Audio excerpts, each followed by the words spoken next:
अनिल पावरा, आदिवासी वसतिगृह देवपूर धुळे येथील विद्यार्थी।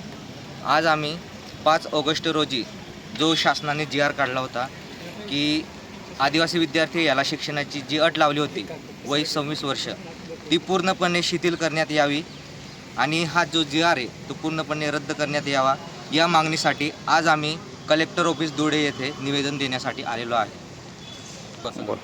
हा जो GR नवीन सांगू हा जो GR शासनाने रद्द केला नाही तर आम्ही याच्यापेक्षा मोठ्या संख्येने शासन दरबारी जाऊ आणि आदिवासी मंत्री अशोक उईके यांना राजीनामा देण्यास बंधन पाडू।